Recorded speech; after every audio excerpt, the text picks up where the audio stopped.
industries, including Australia, which thus lose firms and industries. Unfortunately, multilateral trade organisations, for example GATT, formally, may require countries to trade freely internationally but fail to impose restrictions in respect of countries which compete unfairly with externalised costs. In such cases, the most practical solution is to permit cost-internalising countries to levy compensating tariffs on trade with countries that externalise costs. This solution is as fair as allowing anti-dumping tariffs that discourage countries from trading in produce below their production costs. 3. Unrestricted international trade also creates problems regarding fair distribution of resources. Under Ricardo's paradigm of comparative advantage, a nation's capital is domestically confined and only produce its internationally mobile through trade. Under Ricardo's paradigm of comparative advantage, a nation's capital is domestically confined and only produce is internationally mobile through trade. However, if firms are free to transfer their capital internationally to locations where their production costs would be lowest, then the countries receiving the capital have not merely a comparative advantage, but an absolute advantage.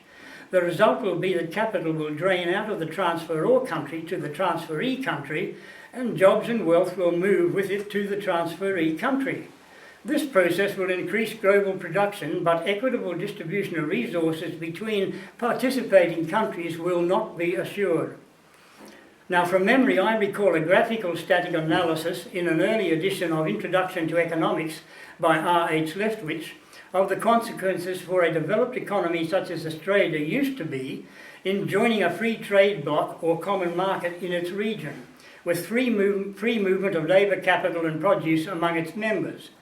The analysis posited that capital vitally needed for development by Australia would flow from Australia to poorer countries in the group offering cheaper labour, lower taxes and unregulated commercial environment for a higher return on investment. Conversely, labour from the poorer countries would flow into Australia, seeking higher wages and better working conditions, taking jobs and lowering wages in Australia. Moreover, Australia would be swamped by imports of cheap goods from the poorer countries, whereas higher-priced exports from Australia to the poorer countries would be relatively disadvantaged. Clearly, the ramifications of such regional arrangements could be profoundly disadvantageous for Australia. Perhaps the ex-treasurer in the former Howard government, Mr. Peter Costello, should be made aware of this analysis. When capital flows abroad, opportunities for employment decrease, which drives down the price for domestic labour. Thus, wages in low-wage countries may be raised, subject to overpopulation and population growth, but at the expense of labour in high-wage countries, increasing income inequality there.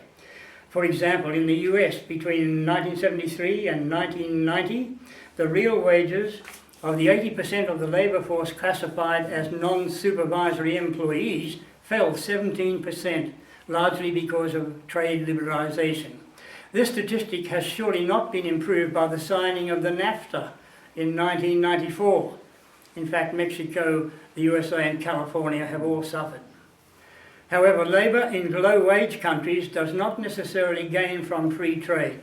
For example, imports of cheap, highly subsidised US corn under NAFTA threaten the employment and income of Mexican peasants, and displaced peasants bid down wages.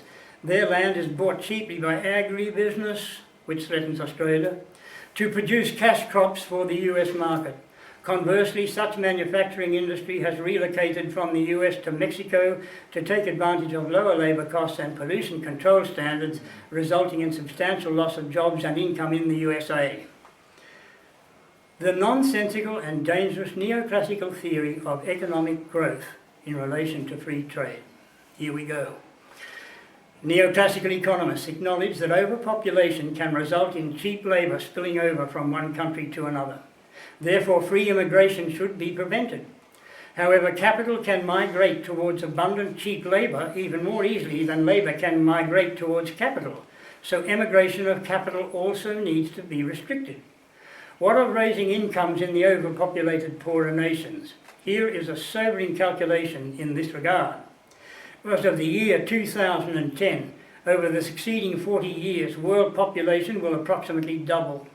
At 2010, 15% of world population earned $21,000 per capita annually, and 85% of world population earned $1,000 per capita per year. To attain the higher level of per capita income mentioned in 40 years' time, the lower income countries would have to increase their use of resources by a factor of almost 36. That's 21 multiplied by 2 multiplied by 0.85, 36 times. To protect the environment, nations would need to increase resource use efficiency by the same factor. To solve the problem of increased world population and corresponding diminishing world resources, neoclassical economists untiringly advance a mantra, namely growth. Growth is their panacea for the unsustainable escalation of rapacious human consumption over time. Insofar as free trade increases competition, which reduces costs through lowering standards, this in turn causing relocation of production activities to less efficient countries, as discussed above. Neoclassical economists say this allocation problem can be solved by universally harmonising, that is, by universally regulating all standards upwards, rather mystical. Moreover, neoclassical economists see the unfair distribution problem of falling wages in high-wage countries as a result of the flight of capital to low-wage countries as only temporary, believing that economic growth will eventually raise wages globally to the former high wage level and beyond this. John Howard was up on television a couple of weeks ago and telling how growth was the solution to everything, more growth, more growth. However, it remains to be asked how the necessary third neoclassical economics objective of a sustainable scale of total resource use can be achieved if the whole of the world's population consumes resources as a result of growth at the rate of the high wage countries. Neoclassical economists either simply ignore this question or give the completely illogical or baseless response that there are no limits to the process of growth. The refutation of free trade theory by the steady state economics paradigm.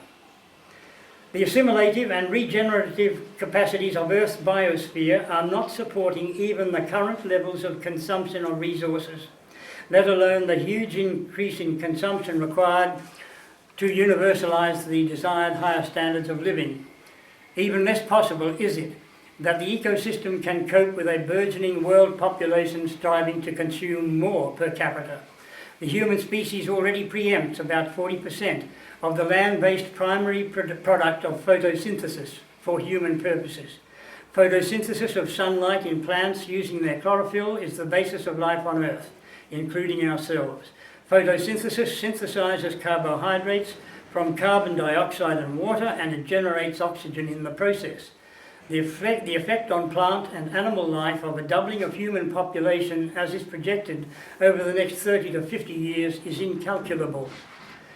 The fact is that free trade will greatly increase the speed with which competition towards lower standards of efficiency and destroys distributive equity as well as ecological sustainability. All these essential elements of neoclassical economics are refuted by free trade. The process of globalization being given by internationally powerful corporations will exacerbate these effects. Larger free trade blocs are an obvious advantage for corporations, for they are thereby less answerable to local or national communities, and it is then possible for them to geographically separate the costs from the benefits of their production. This enables them to buy labour in low-wage markets and to sell their products in the high-wage, high-income markets. The larger the market, the longer the corporation will be able to escape the dilemma of Henry Ford, who was forced to pay his workers higher wages and salaries in order that they could afford to buy his cars.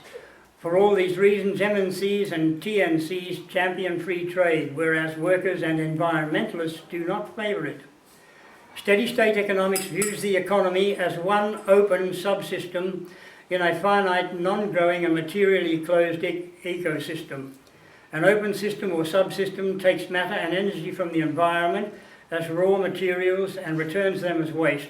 A closed system or subsystem is one in which matter constantly circulates internally while only energy flows through. Whatever enters a system or subsystem as input and excess as output is called throughput.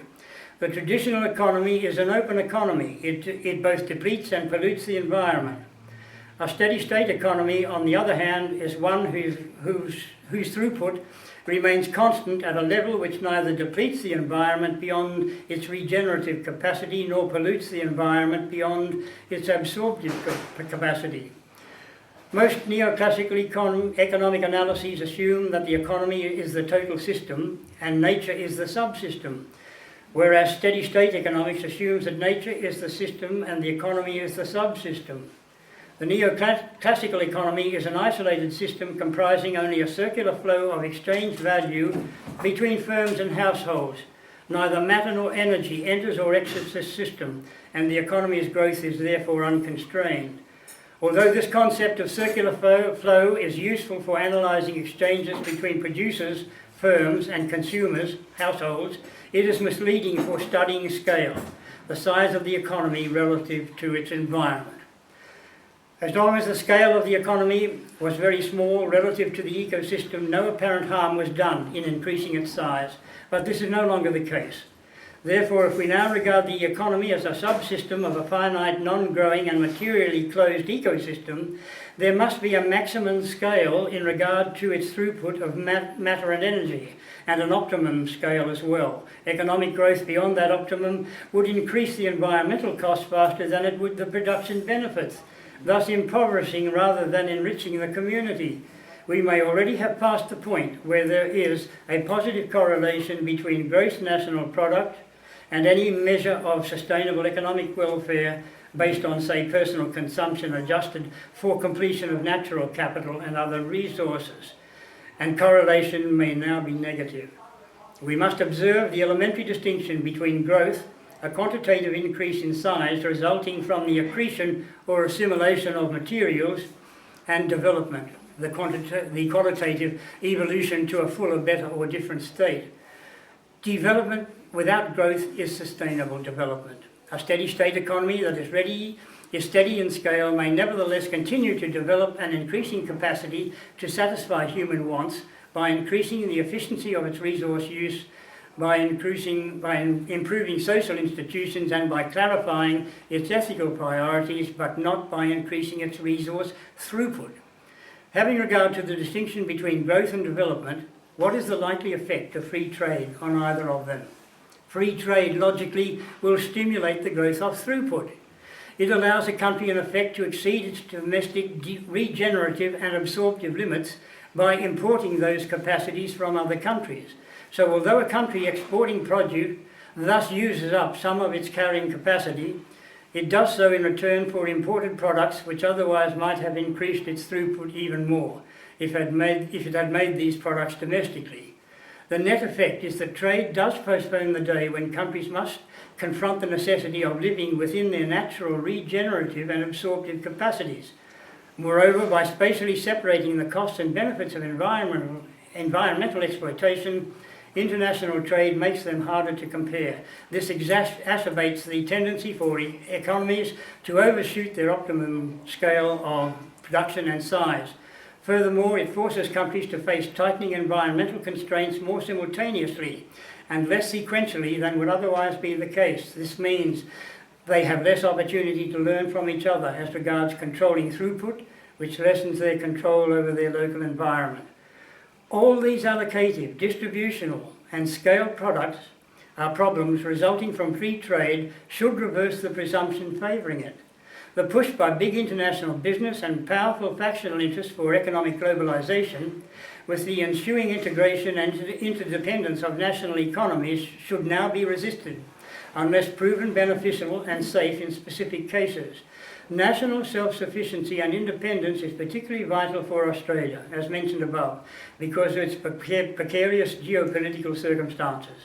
Australia should strive to structure its economy as comprehensively as possible in order to avoid the perils of specialisation of production and structural maladjustment of its economy. Last, Australia's strategic situation in relation to the proposed Trans-Pacific Partnership Agreement. In the light of the above discussion, it is submitted that Australia should seek to reformulate its economic model, eschewing the neoclassical neoliberal paradigm which its politicians and bureaucrats have applied so effectively in destroying the country's economy. Instead, they should formulate an economic model compatible with Australia's geopolitical circumstances and economic environment. In doing so, they should study the developmental capitalist economic models of Japan and the tiger and little tiger nations of Southeast Asia, which have enabled those countries to develop so very rapidly and which have been such a major factor in the decline of the Australian economy, particularly its manufacturing industry. Australia should not enter into the intended Trans-Pacific Partnership Agreement, and I say that categorically. This proposed agreement is an exercise in American mercantilism which dwarfs even OPSFA, a US FTA. It is designed to enhance the international dominance of its MNCs and TNCs and strengthen American world economic hegemony at the expense of the other signatories. The agreement, if signed, will seriously challenge and defeat vital Australian domestic laws passed for our own protection and the preservation of our sovereignty and our economy. Moreover, any proposed ISDS clause in the agreement would be a severe threat to Australia's economic and financial interests and national security. The proposed terms of the agreement, which have been secretively negotiated by Mr. Andrew Robb, AO, and his accomplices, will not be subject to review by the Australian people or even our elected representatives in federal parliament before it is signed. For disclosure of the provisions of the agreement so far as is known and critique thereof, refer to the following website of Australian Fair Trade and Investment Network, AFTINET. They're left-wingers, but they really know what they're talking about in relation to the TPP. And I've got a website here. Under the mismanagement of the two major Australian political parties since 1973, the Australian economy has regressed from underdeveloped towards undeveloped status. As such, a declining economy, Australia will become increasingly vulnerable to exploitation by the developed and developing countries under the prevailing international system of extreme capitalism and globalisation. I therefore express my considered opinion that Australia should contemplate establishing relations with the new International Economic and Financial Organisation, BRICS, BRICS, comprising Brazil, Russia, India, China and South Africa. Look to Putin. And adopt a stance of circumspection towards the Zionist-controlled unholy trinity, the World Bank, the IMF and the WTO, instruments for exploitation. Such a move may well present difficulties because of issue linkage vis-à-vis the USA. However, this is a problem which Australia's politicians and bureaucrats have created for the nation, and they might go a long way to solving it simply by developing an Australian nuclear industry with capability for enrichment of uranium and reprocessing for military purposes, utilising Article 4 of the Nuclear Non-Proliferation Treaty. Should this become necessary in a defence emergency, this development, of course, would also be of great benefit in providing relatively clean energy to the nation. Mr. Robb apparently favours joining China's proposed Asian Infrastructure Investment Bank to America's discomfort. And yet he also apparently is concerned that failure to consummate America's Trans-Pacific Partnership Agreement would assist China in its plans to dominate the Asian-Pacific region and challenge the US therein. His seeming self-contradiction and irrationality in these respects complements his stubborn pursuit of unsuccessful free trade deals effected with countries offering to Australia non-level playing field conditions and often inferior terms, and his apparent indifference to foreign ownership as distinct from investment. We're only a hair's breadth away from having Chinese concessions in this country, and then there'll be extraterritoriality. Surely the more cautious approach of the Prime Minister and Honourable Julie Bishop to the proposed Chinese bank is more sensible. In any case, why not go with BRICS and spread Australia's goodwill internationally, in the process making a friend with Russia, which is the victim of unrelenting American Zionist aggression and needs to be welcomed into the Western fold rather than be driven to the side of China. The management, I'm nearly finished. The management of the Australian economy by the major political parties since 1973 has been so reckless and incompetent, with blind application of neoliberal economic policies, further to implement investment for the longer term, particularly harvesting of eastern coastal and also northern river water, as under the modified Bradfield scheme for agriculture, profligate waste of the country's wealth, and a series of dangerous treaties with that threat to Australia, the corrupt and Marxist United Nations, that ultimate control of the political parties which have governed the country in their own interests and not the national interest by the people must be instituted. This would require the democratisation of the major parties with the consequential pre-selection of competent candidates for parliaments, candidates generally representing the people, the nation and the national interest. With their help, it would also require the amendment of state and federal constitutions to incorporate the machinery of direct democracy as recommended by Professor David Flint in his recent book, Give Us Back Our Country, particularly citizen-initiated referenda, as I also advocated in my 2009 monograph, The Sacrifice of the Australian Economy and National Interest to Political Party Corporatism, and public veto of legislation. Countries in Europe have such provisions in their constitutions, as do many American states, and there is no reason why Australia should not follow suit. Meanwhile, Australia must mourn the loss of the manufacturing industry that secured its standard of living and provided a basis for its defence, and also the great tradition of agriculture and the farming families thrown out like garbage by the politicians, bureaucrats and so-called intellectuals who have served themselves but not Australia. Sorry I had to rush it, people. Thank you. Well,